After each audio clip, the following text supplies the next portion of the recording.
오늘 여러분과 나눌 이야기는 제목 보이시죠? 효창 도시놀이 2교시 이야기입니다. 여러분들 매일매일 효창공원 아침 저녁으로 산책 많이 하시죠? 주말이면 또 가족과 함께 많이 산책들도 많이 하시는 곳인데, 여러분들이 사는 동네 이 효창공원이 우리 지역의 공원만이 아니라 얼마나 중요한 보물인지, 앞으로 지금 이 보물이 앞으로 우리 미래에 어떠한 나에게 삶에 윤택함을 줄지 오늘 그 이야기를 해드리려고 제가 준비했습니다. 저도 여러분과 같이 똑같이 효창동 항상 산책하고 돌아다니면서 이곳을 정말 서울만이 아닌 대한민국의 역사적인 랜드마크를 만들려고 없는 머리지만 쥐어짜고 있으니까요. 여러분 오늘 그 고민의 시간을 같이 함께 했으면 좋겠습니다.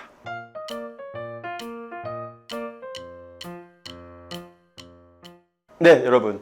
그럼 제가 오늘 준비해온 PPT가 있는데 한번 보실까요? 제가 편집했기 때문에 PPT 편집이 엉망이어도 이해해 주십시오, 여러분.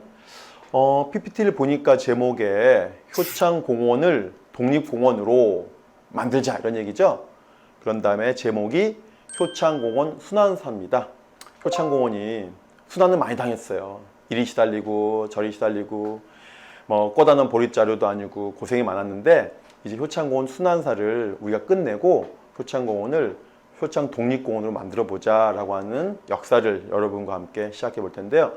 여러분들 사진 보십시오. 야, 효창공원이 이렇게 아름다웠던가? 우리가 알고 있는, 우리가 매일매일 접하는 이 효창공원이 이렇게 아름다운 곳입니다. 하늘에서 보면 더 아름다울 텐데요. 어쨌든지 어느 건물 높은 곳에 올라가서 어디서 찍었는지 대충 아실 것 같아요. 그곳에 올라가서 옥상 가서 몰래 찍어온 사진인데요. 너무 아름답게 잘 나왔습니다. 이곳의 이야기를 이제 시작해 보겠습니다. 우리가 효창원 하면 이제 이름부터 알아야 될 것 같아요. 효창원이냐, 효창공원이냐 이런 건데요. 일단은 효창원이 원래 이름입니다. 효창원이 원래 이름인데, 여기서 제가 수능 문제를 내드릴게요. 사지선다형입니다. 조선시대는 지금과 달리 왕후장상의 시가 따로 있지 않습니까? 양반은 양반대로, 중인은 중인대로, 상민은 상민대로 있어서 죽어서도 계급이 있었거든요. 그래서 왕이 죽으면 그 무덤을 능이라고 합니다.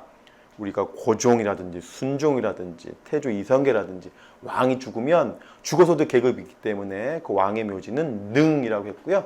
그 다음에 왕이 안 됐어요. 왕이 될 뻔했는데 왕자, 공주밖에 못 됐어요. 그런 분들의 묘는 왕이 아니기 때문에 원이라고 표현합니다. 그 다음에 저처럼, 여러분처럼 민주주의 시대, 평등을 주장하는 사람, 이런 사람들은 평민들이 죽으면 묘, 그러니까 방학진이 죽으면 뭡니까? 방학진 지묘가 되겠죠. 그래서 능원묘, 문제 내기 되게 쉽습니다. 사지선다 내기 되게 쉬운데 어쨌든 외워두시면 상식에 도움이 되실 것 같아요. 그러면 효창원은 뭡니까? 여기서 능원묘니까 잘은 모르겠으나 원이니까 이곳에 묻혀있는 주인은 왕이 아니구나, 왕자쯤 되겠구나, 또는 공주쯤 되겠구나. 맞습니다. 정답이에요. 효창원은 누구의 묘냐면 왕인 정조대왕의 아들인 문효세자의 묘예요. 여러분 정조대왕 하면 사도세자 떠오르시잖아요. 그죠? 그 억울하게 돌아가신 아버지 사도세자를 생각하면서 그 멀리 있는 수원 화성에 있는 거기까지 서울서부터, 그때 정조대왕이 살던 궁궐이요, 창경궁이었답니다. 경복궁 아닙니다. 창경궁에 사셨어요. 그래서 창경궁에서부터 화성까지 걸어서 며칠을 걸어서 가셔서 참배하고 또 오신 거죠. 참배하기 전에 좀 오랫동안 계셔야 되니까 만든 게 바로 수원 화성 행궁이죠. 어떻게 보면 수원도 한양처럼 수도가 될 뻔했습니다. 그래서 그 정조대왕의 능은 아니지만 그 정조대왕이 사랑한 아들이 5살에 일찍 죽었어요. 그러니까 정조대왕은 제가 생각할 때 너무 불행해. 아버지도 일찍 돌아가셨죠? 그 아들도 일찍 죽었어요. 얼마나 안타까워요. 그래서 가까운 곳에 아버지 능행차 보러 갈 때 아들 묘도 한번 더 보려고 아들 묘지를 가까운 곳에 만들어 놨어요. 그래서 바로 정한 곳이 바로 용산 효창동입니다. 가는 길이죠. 지도를 보시면 창경궁에서 나와서 가는 길에 아들 묘도 한번 더 보고 가는 거거든요. 그래서 효창원이 거기에 자리있게 된 곳이다. 그러니까 쉽게 말하면 정조대왕의 효도, 그 정조대왕의 아들 사랑의 마음 이런 것들이 듬뿍 묻어 있는 곳이 바로 효창원이다라고 알면 되겠습니다. 여러분 용산이 얼마나 중요한 곳일까요? 그냥 서울역도 가깝고 용산역도 가깝고 그래서 중요하기도 하죠. 그런데 이렇게 교통의 요지가 우리만 교통의 요지가 아니라 이미 12세기, 13세기에 우리를 고려를 쳐들어왔던 몽골인들도 이 용산의 중요성을 알아가지고요. 침략해서 그때 고려의 왕들이 강화도로 다 도망갔잖아요. 주인 없는 이 서울에 바로 말들을 키웠던 것이 바로 용산인 거죠. 그만큼 바로 우리만이 아니라 외세가 보기에도 용산이 되게 중요한 곳이구나 라고 하는 것이거든요. 그래서 이런 표현이 있습니다. 용산을 지배하는 세력이 서울이 아니라 한반도를 지배한다 라는 말이 있거든요. 시험에 나오는 말은 아닌데 많은 역사학자들이 만든 경험 속에서 만든 역사 공부를 통해서 만든 말이 바로 용산을 지배하는 세력이 한반도를 지배한다 라는 말이거든요. 그래서 우리가 몽골의 침입을 받았을 때부터 용산이 외세의 침입에 의해서 순환이 시작이 됩니다. 그래서 아까 우리 제목처럼 용산공원, 특히 효창공원의 순환사는 바로 13세기 몽골의 침입부터 시작된다라고 우리가 얘기할 수 있고요. 그 이후에 또 몇 개의 침략이 있었죠. 여러분이 잘 아시는 이수신 장군이 활약하시는 바로 그 임진왜란 때도 역시 일본군 장수 중에 고니시라고 하는 되게 유명한 장군이 있습니다. 그런 부대들이 바로 용산을 터잡고 주둔지로 활동했던 곳이기도 하고요. 그 다음에 더 중요한 것은 가까운 역사로 왔는데요. 이제 구한 말에 고종, 순종 계시는 시대, 특히 고종이 활동하던 그 시대에 이모군란이라든지 청일전쟁, 청나라와 일본이 조선을 먹으려고 싸우는 전쟁 중에 어디를 가장 먼저 점령하는 것이 좋을까? 바로 용산. 그 중에서도 효창동, 만리제 거기 언덕에 딱 올라가면요. 지금은 건물이 많아서 안 보이지만 그때는 건물이 없었기 때문에 만리제 고개만 올라가도요. 경복궁이 다 발 아래 내려다 보였다는 거 아닙니까? 그래서 바로 그런 용산, 남산, 효창동, 청파동 이것이 바로 아주 중요한 요충지였다. 그러다 보니까 순환의 시작이고 순환의 한복판, 순환의 1번지라고 하는 것이죠. 그래서 이제 1904년에 일제강점기가 조선군 사령부라든지 조선 총독 관저라든지 위수감옥은 일본인들이 만든 감옥을 얘기하는 겁니다. 그 지역에 계속 만들어지기 시작하는 겁니다. 그게 바로 용산의 아픔이죠. 그런데 여러분들 2018년도에 문재인 대통령이 보통 대통령이 8.15 경축식을 어디서 많이 하냐면 광화문에 있는 세종문화회관에서 경축식 많이 하시잖아요. 근데 문재인 대통령은요 2017년도 5월에 당선되시고 그해 8월에 처음으로 경축식, 8.15 경축식 장소 가시기 전에 아무에게도 얘기하지 않고 기습적으로 효창공원을 다 참배하고 가셨습니다. 그 다음에 1년 이후인 2018년도에는 국립중앙박물관이 있는 그곳에서 광복절 경축식을 하셨어요. 그때 어떤 중요한 말씀을 하셨는지 볼까요? 자, 일제강점기 용산은 일본의 군사기지였으며 조선을 착취하고 지배했던 핵심이었습니다. 지금도 거기에 누가 있습니까?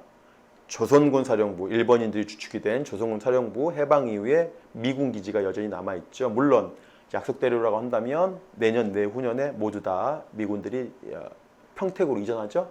그럼 이제 온전하게 이 용산이 우리 품으로 온다라는 것을 문재인 대통령이 선포하셨거든요. 우리 미래가 바로 용산에 있다. 우리 역사의 미래가 바로 용산이라 하는 말씀을 하신 것입니다. 이 사진 보시면 연구소가 있는 곳이 여러분들 숙명여대 정원에서 내려오시면 신한은행이 있거든요. 그 신한은행 맞은편에 수녀원이 있습니다. 복자 수녀원. 수녀원 앞에 민족문제연구소가 운영하는 식민지 역사 박물관이 있는데요. 거기에서 볼 수 있는 유일한 사진입니다. 이 사진은 어디에서도 볼 수 없고요. 우리 박물관에 오셔서 볼 수 있는 사진인데 사진을 잘 보면 되게 여러 가지가 숨겨져 있어요. 일단은 하늘에서 찍었구나. 여러분들 지금은 이 하늘에서 이렇게 찍지 못합니다. 왜? 용산이 미군들이 있고 군사 보호구역이어서 이렇게 드론도 띄울 수가 없습니다. 되게 귀한 사진이에요. 보시면 총독부가 보이네요. 옛날 중앙청 총독부가 보이고요. 경성역, 지금의 서울역이고요. 그 다음에 용산역, 조선 신궁, 남산에 있는 신궁이고요. 그 다음에 왼쪽에 이렇게 녹지처럼 보이는 곳이 바로 효창원. 그 옆에 숙명여대와 이제 우리 식민역사박물관이 지금 자리에 있습니다. 이건 언제 사진이냐? 총독부가 있네요. 총독부가 처음엔 남산에 있었거든요. 근데 지금 이제 총독부 사진 보니까 중앙청, 광화문 그 뒤쪽에 있네요. 그러면 이 사진은 1926년 이후 사진이구나. 왜냐하면 총독부가 남산에 있다가 좁아가지고 이사 왔거든요. 이사 온 게 26년이에요. 그래서 사진을 보니까 이 사진은 1926년 이후의 사진이구나 라고 하는 걸 알 수 있고요. 여러분들 대도시 가시면 전 세계 많이 유럽이라든지 외국 가시면 여행 많이 가시잖아요. 그러면 그 큰 도시에도 역은 딱 하나입니다. 역은 하나예요. 근데 우리나라는 서울에 역이 큰 역이 두 개나 있어요. 아주 가깝게. 바로 용산역과 서울역이죠. 왜 그럴까? 왜 그럴까요? 정답을 알려드리면 서울역은 민간인 중심역입니다. 민간인들이 활용하는 역. 그럼 용산역은 뭐죠? 민간인의 반대가 뭐죠? 군인이거든요. 군대 가면 민간인 반대가 군인이에요. 그래서 민간인들이 사용하는 역은 서울역. 군인들만을 위해서 만든 전용역이 용산역이죠. 그럼 군인들 다 어디 있죠? 바로 그 용산역 건너편에 있는 용산군 미군 기지터. 거기가 다 바로 조선군 사령부터죠. 그래서 조선 총독이 집무는 총독부에서 보지만 잠은 어디서 잘까요? 가장 안전한 사령부 안에서 잡니다. 그만큼 용산이라고 하는 것은 일제강점기 침략의 1번지였다. 수탈의 1번지였다라고 할 수 있죠. 지금 용산역과 서울역 사이에 길이 좀 휘어졌습니다. 이렇게요. 보통 철도길은 휘면 안 되거든요. 직선을 놓는 게 기본인데 휘어져 있어요. 왜냐하면 만초천이라고 하는 개천이 있거든요. 그 개천 따라서 철도를 나다 보니까 이렇게 휘어져 있습니다. 지금 복개되어 있어서 우리가 그 천을 볼 수 없지만 여전히 그 밑에 흐르고 있습니다. 여러분들 숙명여대 입구역 보시면 어느 정체를 알 수 없는 큰 굴뚝이 있을 거예요. 굴뚝. 그 굴뚝의 정체는 그 복개를 했기 때문에 복개한 곳에 가스가 많이 차거든요. 그 가스를 빼내기 위해서 만든 굴뚝이 바로 숙대 입구에 보시면 보이는 그 굴뚝이 되겠습니다. 언젠가는 이 만초천도 우리가 청계천처럼 드러내서 국민들이 함께 시민들이 걸을 수 있는 곳을 만들었으면 하는 제 바람인데요.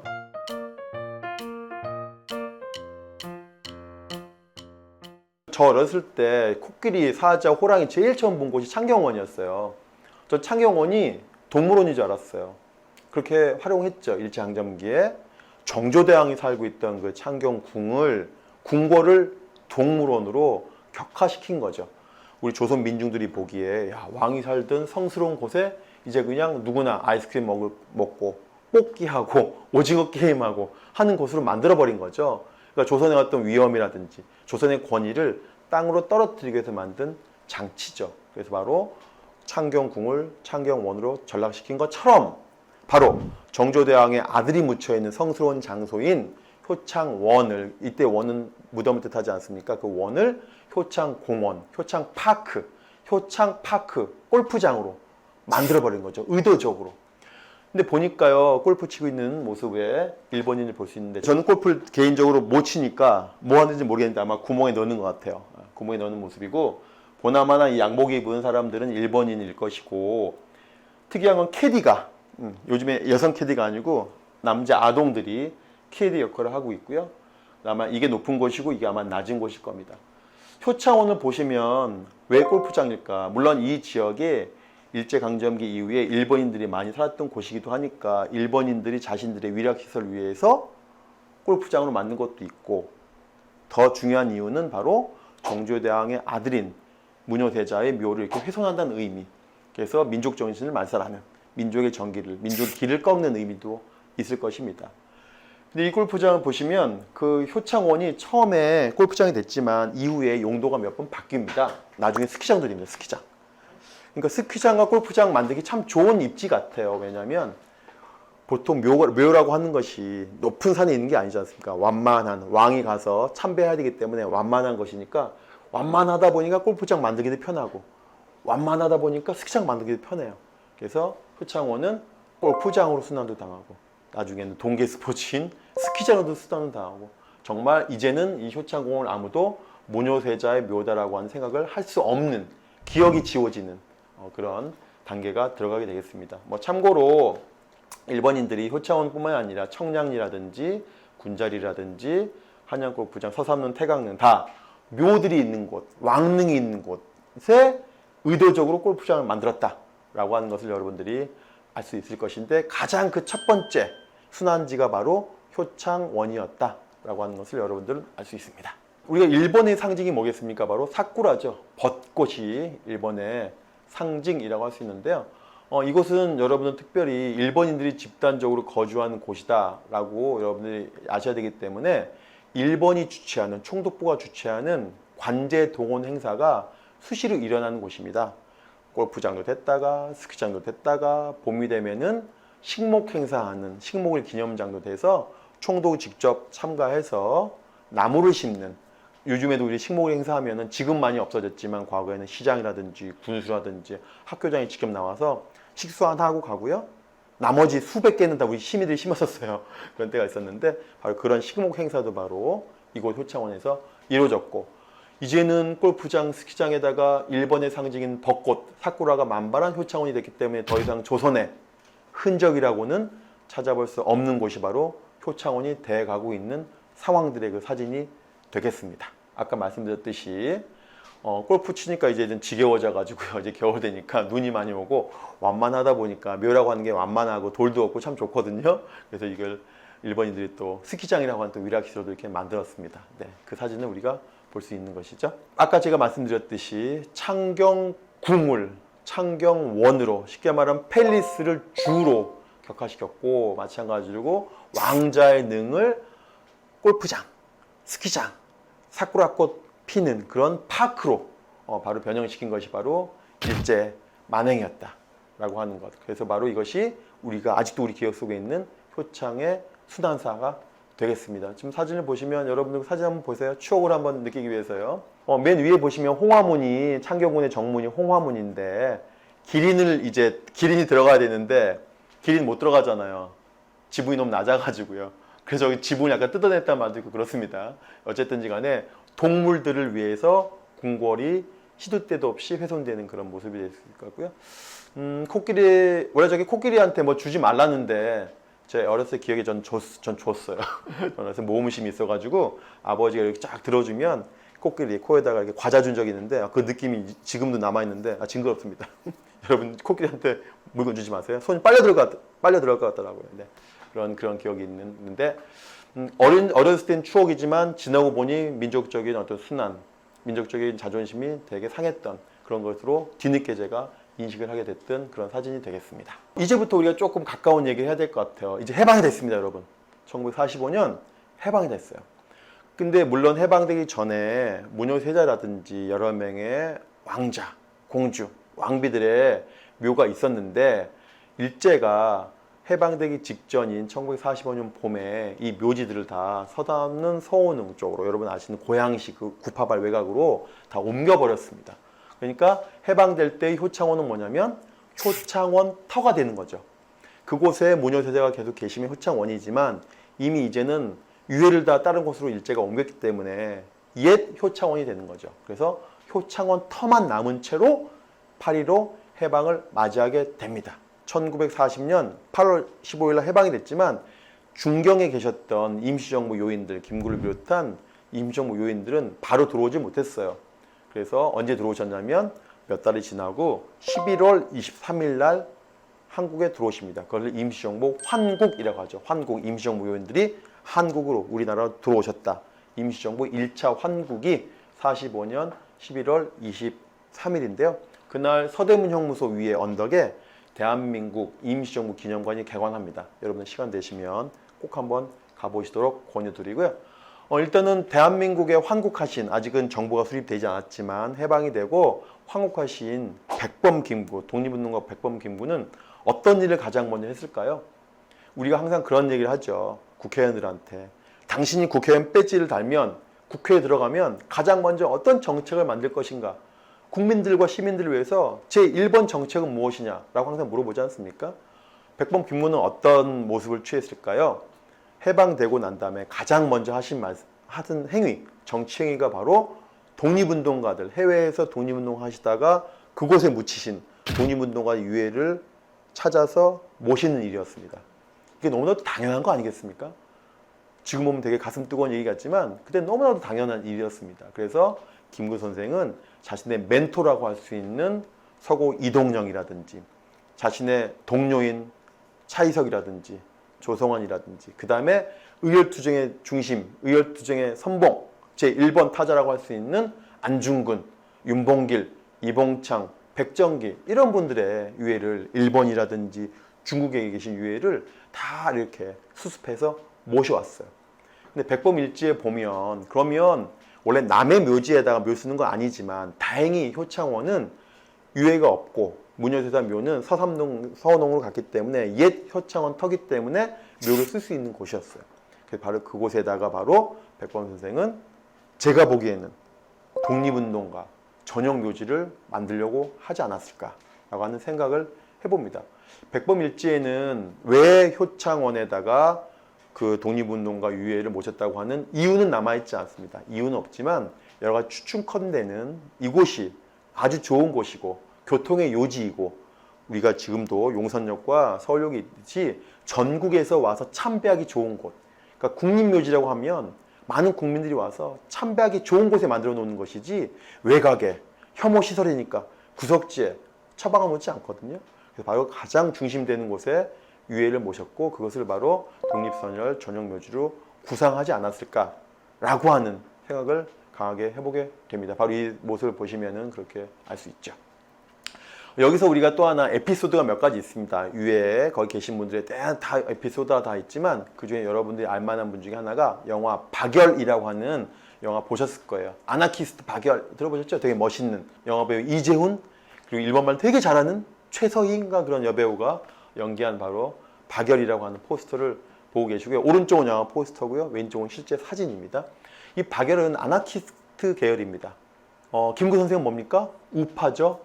민족주의 우파죠. 반공을 중심으로 하시는 민족주의 우파. 그러니까 어떻게 보면 일제강점기에는 박열의 아나키스트 계열과 김구의 민족주의 계열은 서로 어떻게 보면 경계하거나 라이벌 관계였다고 할 수 있는데 해방이 되고 난 다음에 김구 선생이 일본에 머물고 있던 박열 선생한테 연락합니다. 지금 좀 카톡이 있지 않았으니까 카톡은 아니겠죠. 그 다음에 그 당시에는 한일 관계가 국교가 수립되지 않았습니다.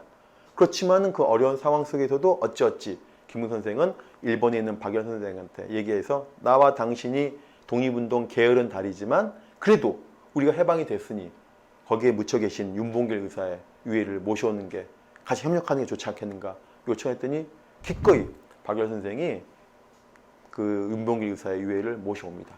그래서 일본에서부터 배편으로 부산을 도착하고 부산에서 당일로 바로 서울 올 수 있지만 김 선생은 그렇게 하지 않았습니다. 그 유해를 모시고 부산에서 출발해서 대구라든지 대전이라든지 서울 올 때까지 대도시에 다 정착해서 국민 추도식을 거행합니다. 그게 참 백범 선생한테 훌륭한 점, 멋진 점인 것 같아요. 그냥 빨리 와서 묻히는 게 안장하는 게 중요한 게 아니라 이게 우리가 이렇게 모셨다. 당신은 우리가 잊지 않고 있다. 윤봉길 같은 이 독립투쟁의 전신들을 잊지 않고 있다고 하는 것들을 국민들에게 다시 상기시키는, 교육시키는 행위로서 그런 대도시에서의 추도식을 계속 진행했던 그런 에피소드가 있습니다. 그래서 참 생전에는 계열 때문에 싸웠지만 해방 이후에는 바로 돌아가신 분의 유해를 효창원에 모시기 위해서 협력했던 아름다운 또 일화가 있는 것이죠. 참 가슴이 먹먹한 사진이죠.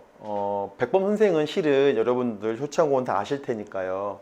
가장 높은 곳에 백범 선생 묘지가 홀로 있지 않습니까? 그런데 여러분 아주 중요한 말씀 해드릴게요. 백범 선생이 살아생전에 자신의 묘 자리를 어디로 하라라고 유언하신 장소가 어딘지 아십니까? 지금 그 자리가 아니고요. 임시정부 요인들 세 분이 모셔져 있는 바로 그 자리입니다. 정문에서 가장 가까운 곳이죠. 근데 이제 그 임시정부 요인 묘역이라고 하죠. 삼각형 모양으로 되어 있고요. 그 가운데는 삼의사, 뭐 안중근 의사까지 포함하면 사의사 묘이라고 할 수 있는데 그 삼의사 묘와 임시정부 요인 묘역은 겉으로 보면 가장 큰 차이가 뭔지 아십니까? 이건 정말 제가 문제 드려야 되는데 우리 문제 낼 수 없으니까 제가 문제 내고 제가 답을 말씀드릴게요. 삼의사 묘는요. 네 분이 다 일렬로 되어 있습니다. 왼쪽에 안중근부터 맨 오른쪽에 백정희까지 일렬로 되어 있습니다. 물론 나이가 안중근이 많으시고 하지만 독립운동 그리고 백정희는 의거를 성공하지 못했습니다. 윤봉길은 의거에 성공했지만 의거가 성공하건 성공하지 않건 나이가 많건 적건 계열이 민족주의건 아나키스트건 관계없이 동등하게 한 줄로 이렇게 해서 그 뜻을 기렸다. 독립운동에는 높낮이가 없다라는 거죠. 그 정신을 반영한 거고요. 그런데 임시정부 요인묘역은 일자가 아닙니다, 여러분. 임시정부 요인묘역은 삼각형이 되어 있어요. 가장 가운데 안쪽에 좋은 자리, 영의정이라고 할 수 있는 자리에는 김구의 멘토인 서고 이동영. 어떻게 보면 서고 이동영 선생 때문에 김구가 정말 백도 없고 그렇게 키도 작고 못생긴 사람이 대한민국 임시정부의 최고 지도자가 되는 것 같아요. 그것을 김구는 끝까지 의리를 지키고 스승에 대한, 멘토에 대한 의리를 지키고 가장 좋은 곳에 모셨고, 그 왼쪽에 좌청룡이라고 할 수 있는 자리, 우리가 보면은 영의정 옆에 제일 중요한 자리가 좌의정이거든요.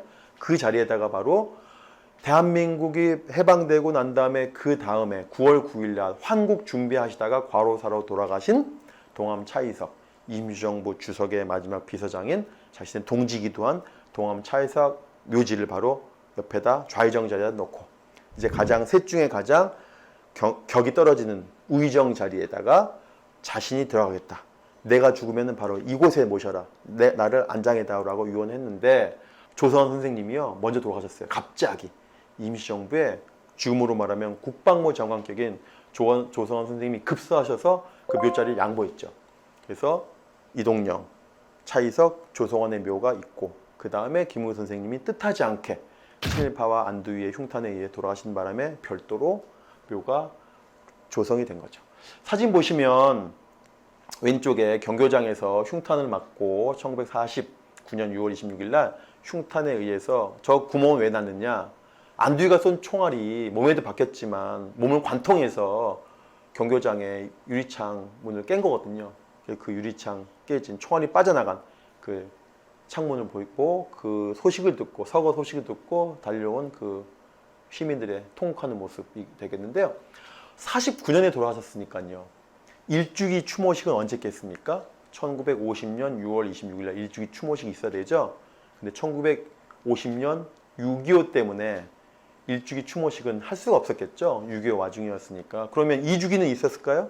1951년, 53년까지 한국 전쟁이니까 못했다가 치더라도, 그러면 1954년도엔 추모식 했을까요? 없어요. 불행히도. 1949년 돌아가시고 1959년까지 10년 동안에 추모식이 한 번도 이루어지지 않은 것이 바로 백범 선생님이십니다. 왜일까요? 라고 하는 것은 제가 다음 기회에 말씀드리기로 하고, 그런데 이렇게 11주기 추모식은 성대하게 열렸습니다. 11주기가 계산해 보니까 어떻게 되나요? 1960년 6월 26일인 거예요. 즉, 2달 전에 4.19 혁명이 일어났던 겁니다.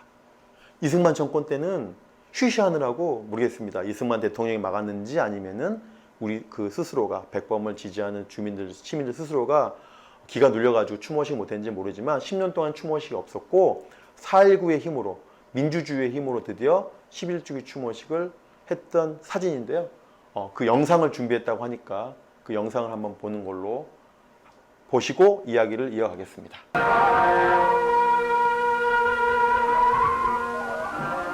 (2월 26일) 서울 효창공원에서는 고 김구 선생의 11주기 추도식이 엄숙히 거행되었습니다. 추도식에는 선생의 영식인 김신 장군과 그 가족, 그리고 산부요인, 외교사절, 정당 대표 등 많은 인사가 쏟아지는 비를 무릅쓰고 참석했는데, 그들은 추도사를 통해서 평생을 조국의 광복을 위해 몸바쳤던 선생의 유덕을 추념했습니다. 영상 잘 보셨죠? 이 귀한 영상입니다. 보시니까 장면 총리, 장면 수상이 추도사하는 영상도 보이는데요. 제가 몇 년 전에 효창 주민센터에서 이 관련된 사진을 보여드리고 주민들에게, 나이 드신 주민들에게 이야기했더니 어떤 할머님께서 자신이 여기 있었답니다. 이 자리에. 아버지 손잡고 있었답니다. 그걸 기억하고 계시더라고요. 제가 그분 이름을 못 적었지만 우리 아마 주민센터 가면 그 여사님 이름을 알 수 있을 것 같고, 아마도 토백이들, 이 용산이라든지 효창동이라든지 청파동 토백이들은 반드시 이곳에 계셨던 분들이 지금 계실 겁니다. 이분을 찾아야 됩니다. 찾아서 그분들의 증언을 남기는 것이 되게 중요하다. 그것이 우리 효창동의 가치와 역사적 가치를 현재와 미래를 잇는 것이다 라는 생각을 하는데요. 그걸 좀 어려운 말로 아카이빙이라고 하거든요. 아카이빙 기록한다는 뜻인데요. 서양 속담에 이런 말이 있습니다. 할머님 한 분이 돌아가시면 박물관 하나가 없어지는 것이다. 저희 어머님도 그렇지만 저희 어머님이 41년생이시니까 일제강점기에 태어나셔서 6.25 전쟁 겪으시고 월남 전쟁 겪으시고, 그죠? 그 다음에 그 수많은 어려운 시절 5.18 광주도 겪으시고 그런 시대를 겪으셨지 않습니까? 그래서 어머님한테 옛날 얘기 물어보면 내가 어렵게 산 이야기, 내 살아온 이야기를 하려면은 3박 4일도 부족해. 그렇죠? 그런 3박 4일도 부족한 이야기들이 다 갖고 계시거든요. 특히 효창공원에 중심으로 한다면 이곳에서 유년 시절을 보냈던 분들이 3박 4일 이상의 이야기들을 갖고 계실 건데 그 이야기를 해주면 너무 좋지 않겠는가. 그래서 우리가 효창 도시공원 센터가 바로 그 이야기를 드리려고 하는 그런 기구니까요. 나중에 그 이야기를 조곤조곤 3박 4일이 아니라 4박 5일 되니까요. 꼭 얘기해 주기를 바라겠습니다. 아카이빙이 아주 중요하다는 거고요. 자, 그래서 우리가 그 귀한 영상을 봤으니까 다음 사진 한번 볼까요? 네. 그렇게 해서 이 1960년 6월 달에 김구 선생님의 최초의 공식 추모식을 했는데 그해 10월에 축구장이 만들어집니다. 근데 왜 축구장이 만들어졌지? 추모식을 왜 못하게 돼 있지? 보통 축구장 만들면 2, 3년 걸리거든요. 그래서 이승만 대통령이 하야하기 전에 이미 지시해 놨습니다. 그 지시가 계속 이행되다 보니까 추모식도 했지만 또 그 해에 축구장도 완공이 되는, 그래서 축구인들의 메카가 되는 상황인데요. 그러면 이 당시에 여러분들 생각하시면 제일 어려운 점이 우리 동네 효창동에 가장 어려운 점이 뭡니까 하면 제일 먼저 열의 아홉은 주차 문제를 말씀하시잖아요. 축구장이라고 하는 국제 경기장입니다. 그 당시 아시아에서 제일 큰 규모의 경기장을 만들었는데 이렇게 좁은 데다가 만들었지 좀 넓은 데 만들면 좋지 않았을까. 한강이라든지 넓은데. 실제로 이 당시 이승만 대통령 당시에 많은 공무원들이 축구장을 만들어야긴 해야 되는데 저희가 입지를 보니까 좋은 데가 나왔습니다. 한 군데는 상도동이고 한 군데는 우이동입니다 라고 해서 넓은 곳에 축구장을 만들자라고 제안을 했다고 하는데 어떤 이유인지 알 수 없지만 이승만 대통령은 상도동과 우이동 말고 그냥 효창동에 만들어라 라고 해서 바로 이곳에 축구장을 만들었다고 해요. 그 이유에 대해서는 제가 추측하는 바는 있지만 다음 기회에 또 말씀드릴 기회가 있을 것 같습니다. 그래서 축구장이 완공되고 보니까 바로 이런 모습이 되는데요. 제가 한번 직접 설명을 드릴까요? 이곳이 이제 축구장이죠. 여기에 이제 식당이 있죠.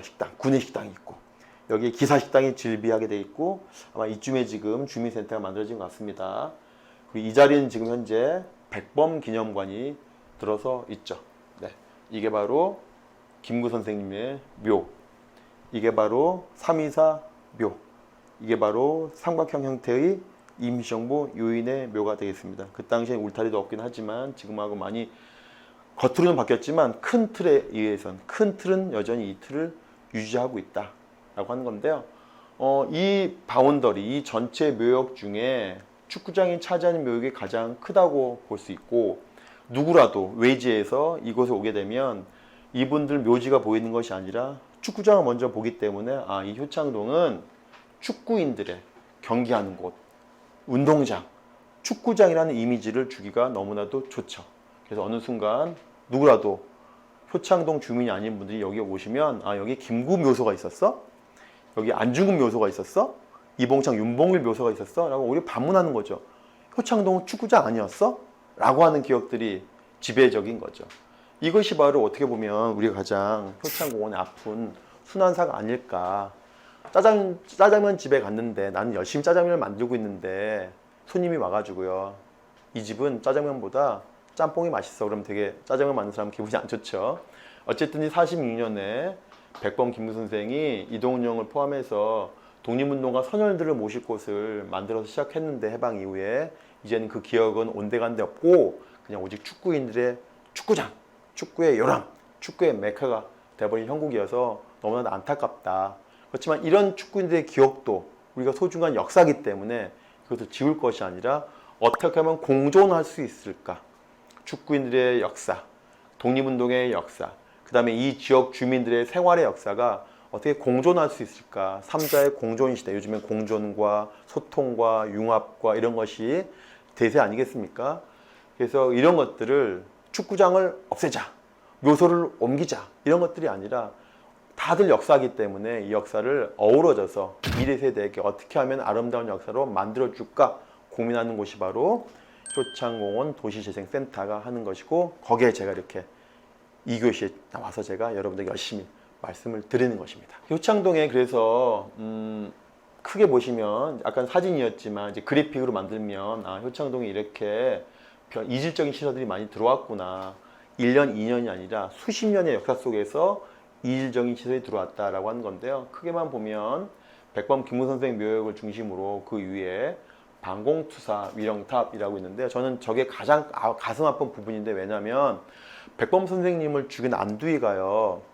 나쁜 놈이죠. 근데 안두희가 법정에서 백범 선생님 죽인 이유를 뭐라고 얘기하는지 아십니까?